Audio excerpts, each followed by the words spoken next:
मला सकाळी 10:30 वाजता मी निघणार होते हेलिपॅडकडे, म्हणजे विमानतळावरूनच हेलिकॉप्टर टेक ऑफ होणार होतं. पण मला कळवण्यात आलं की जे हेलिकॉप्टर मी काल वापरत होते त्याच्यामध्ये काहीतरी बिघाड आहे.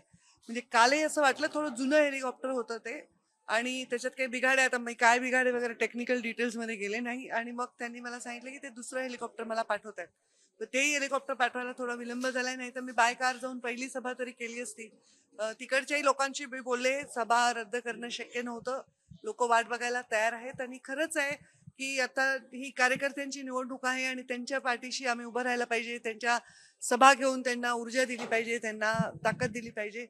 तर मी चालले आता सभेला. लेट झालाय 2 तास, पण ठीक आहे, लोक वाट बघायला तयार आहेत. असं की काल तुम्ही वक्तव्य केलं की हेलिकॉप्टरने फिरते आणि आईने देव पाण्यात ठेवलेले आहे. नाही, म्हणजे लिटरली देव पाण्यात ठेवले म्हणण्याचा अर्थ असा आहे की माझी आई सतत लँड झाली का, टेक ऑफ झाली का, कारण शेवटी एवढी मोठी दुर्घटना जी झाली आहे ना, त्याच्यामुळे सगळ्यांचे मन हादरलेले आहेत, किंवा एक टेन्शन लोकांच्या मनामध्ये आहे. असंख्य कार्यकर्ते मेसेज करत होते, ताई विमान वापरू नका, ताई हेलिकॉप्टर वापरू नका. पण आता त्याला पर्याय नाहीये. शेवटी आम्हाला जास्तीत जास्त ठिकाणी पोहोचायचं आहे, तर कोणी काही काळजी करायचं कारण नाही. मी हेलिकॉप्टरमध्ये बसायच्या आधीच त्यांनी क्लिअर केलं होतं की हेलिकॉप्टरमध्ये काय प्रॉब्लेम आहे आणि बदलावं लागेल, तर त्यामुळे काही काळजी करण्याचं तरी कारण नाही. आणि काम तर चालतच राहणार.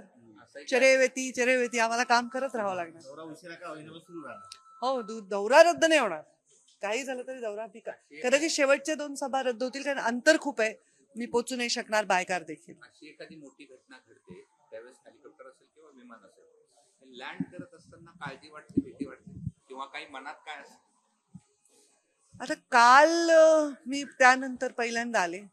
खरं सांगू का, जेव्हापासून अजितदादांचा अपघात झालाय, निधन झालंय, तेव्हापासून मी क्षणोक्षणी हाच विचार करते की त्या सर्वांवर, जे विमानात होते त्या लोकांना त्यावेळी काय वाटत असेल, त्यांनी किती भयानक ती भीती किंवा यातना किंवा ते भय अनुभवलं असेल.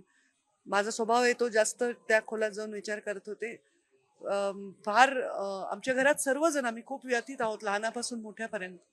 आणि मला वाटतं महाराष्ट्रात बऱ्याच लोकांच्या घरी हेच चित्र असेल. अत्यंत वाईट वाटलेलं आहे लोकांना.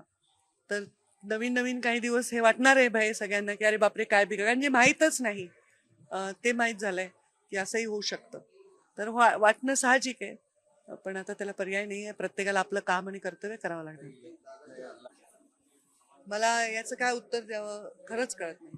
म्हणजे I have no words to even express. तेवढ्या तसे विचारही मला करता येत नाही.